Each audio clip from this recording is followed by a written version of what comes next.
離開咗冰島之後，我哋飛到今次行程嘅第2站芬蘭，去到赫爾辛基已經深夜。我哋由於聽朝早機去 Rovaniemi， 所以今晚就要喺機場嘅酒店瞓幾個鐘。去到 Rovaniemi 拎咗車，第一時間去探望聖誕老人。呢2晚我哋都會住喺呢度嘅小木屋。第2日我哋會去 Rovaniemi 市內嘅 Angry Birds Playground， 之後去距離車程1小時嘅 Ranuja Zoo 探下北極熊，之後仲去咗全球最北位於 Lapland 內嘅麥當勞打卡，仲可以拎到一份免費嘅手信。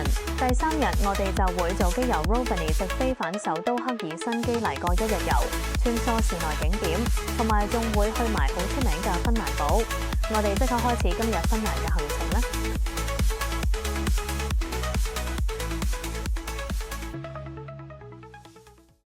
喺機場過咗1晚之後，我哋一早就飛過去 Rovaniemi， 由赫爾辛基飛過去機程大約1小時15分鐘。之後我哋就嚟到一個充滿聖誕氣氛嘅 Rovaniemi 機場，仲見到周圍都佈滿聖誕裝飾。今次我哋喺 Enterprise 度租車，因為佢嘅價格比起其他公司平。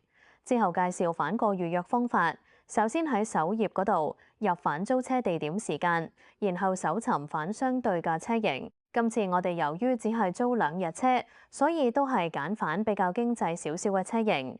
2日連保險大約100歐左右。佢哋都係習慣櫃位登記好晒你資料之後，就自己出去出面嘅停車場找返你架車。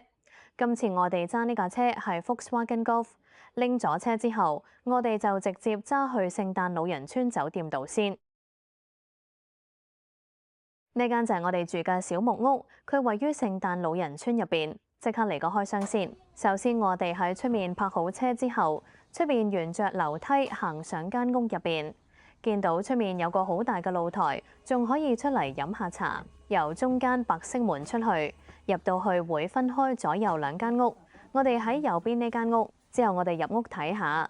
入到去之後，我哋就見到有2張床，呢個都係客廳嘅部分。廚房、客廳、床都會係曬到。之後我哋就打開個浴室門睇下先。入到嚟呢度都幾大下。跟住我哋見到面前有一個室內嘅桑拿房，打開俾大家望一望先。好香嘅木氣，我哋今晚可以喺入邊焗下桑拿。廁所都係四四正正，典型歐式簡約風格。我哋行返出去睇埋個小廚房，如果簡單煮個麵食應該都 OK。參觀完間房，我哋就帶大家過對面聖誕老人村玩啦。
嚟到 Santa Claus 嘅 office， 我哋梗係要入嚟同 Santa 傾下偈啦。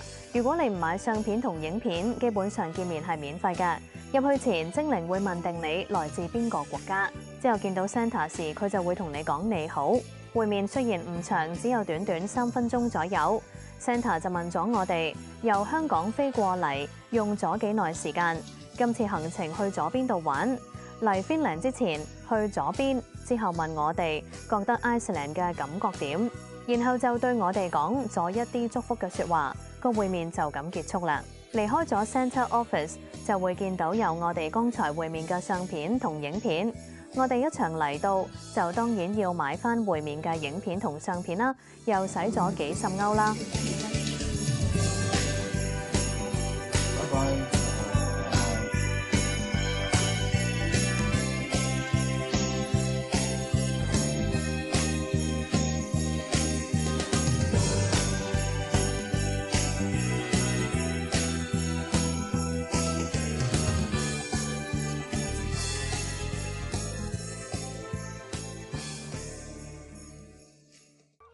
探完 Centre 之後，我哋就去咗旁邊嘅 Husky Park 度探下 Husky。大家應該都知冬天嘅 Husky Park 可以玩 Husky Ride， 但我哋今次夏季去，只可以入去同佢哋互動一下。我哋參加嘅 Husky 參觀 package， 每日有3團，每人要30歐。導遊會介紹佢哋嘅日常生活。原來佢哋嘅眼球都會分咗唔同顏色，仲會有啲 Husky 係耳肚唔同顏色、黑啡藍嘅唔同組合。我哋亦都可以喺見面區入面會放佢哋出嚟奔跑，同我哋玩，同埋我哋可以拎住零食餵佢食嘢，又可以輕輕撫摸狗狗。成個團大約1小時左右。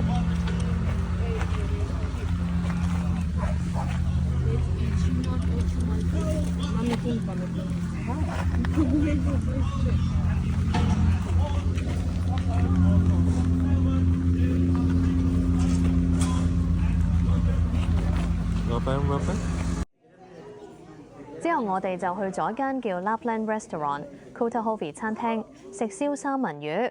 佢哋會用一個鐵夾夾住塊三文魚，入個柴火爐度燒，燒到個皮脆脆咁。呢個三文魚係冰薯波。另外我哋就再叫咗2個飯食。其實如果冬天嚟，可以去另一間 Santa Salmon Place， 呢間就更加推薦大家去食。食下發現出面仲有隻松鼠仔喺出面度爬樹。我哋食完嘢就揸咗架車去咗 Rovaniemi 當地嘅超級市場買咗少少嘢食，準備今晚返去煮個麵食下。晚上嘅聖誕老人村配合燈光一樣都有聖誕氣氛。今次喺 Rovaniemi 呢2日都係住聖誕老人村嘅小木屋。除咗佢比旺季平之外，仲欣賞佢2日都會包一個自助早餐，可以食飽飽先出發。而家影個場俾大家睇下先。其實都有唔少嘢食飲品，仲有生果。誇張啲咁講，食埋當埋午餐都得。食完之後，我哋先去咗一個人有我有嘅打卡地方，就係位於聖誕老人村嘅 Santa's Post Office。眾所周知，聖誕老人每年都會收到世界各地嘅大朋友、小朋友嘅來信。來信會分類好唔同嘅地區，我哋就可以找到香港寄嚟嘅來信，睇嚟都收到唔少信件。之後到我哋寄明信片返香港啦，大家可能係買一張明信片，最平嘅1歐至3歐不等。之後就可以去櫃位買郵票，由最平2到3歐到最貴特別極光版5歐都有。買完之後可以到旁邊嘅書台寫低大家想寫嘅嘢。之後行到入口旁邊，見到2個郵筒，橙色係即時寄出，紅色就係聖誕時寄出。我哋就放咗落紅色，希望聖誕前會收到啦。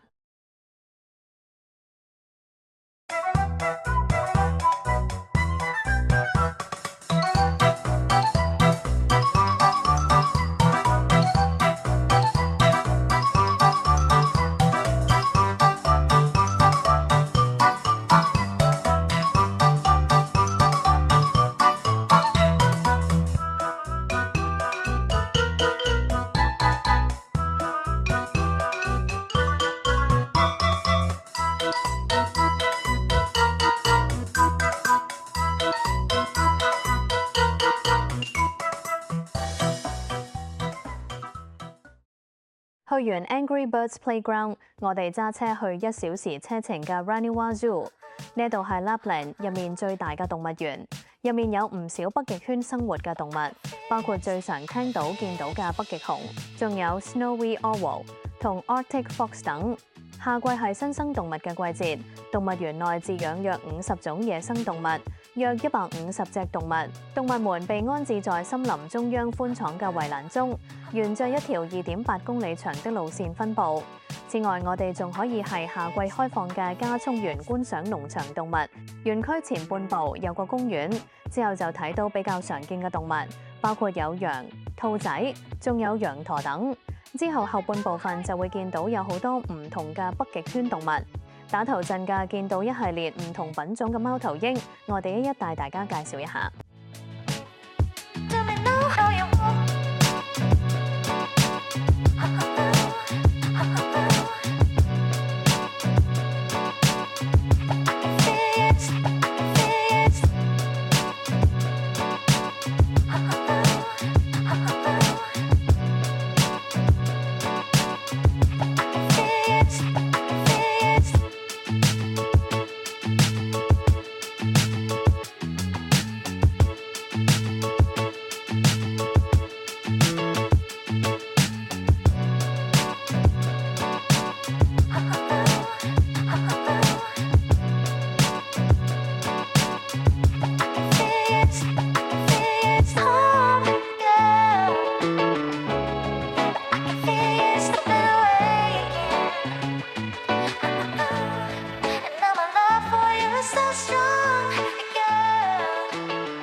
啱啱睇完整日瞓係到唔太精神嘅北極熊，仲有行起嚟傻更更嘅棕熊之後，我哋之後就會去到旁邊體型比較細小嘅狼同埋狐狸區域。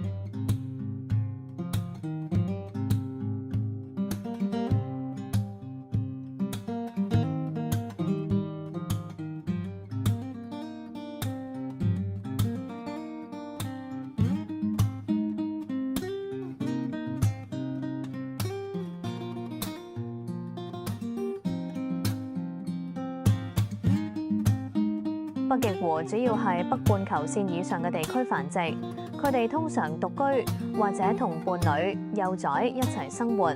北極狐主要以田鼠和鼠類等小型葉齒動物為食物，亦都會食鳥類及佢哋嘅蛋、腐肉、昆蟲同果實。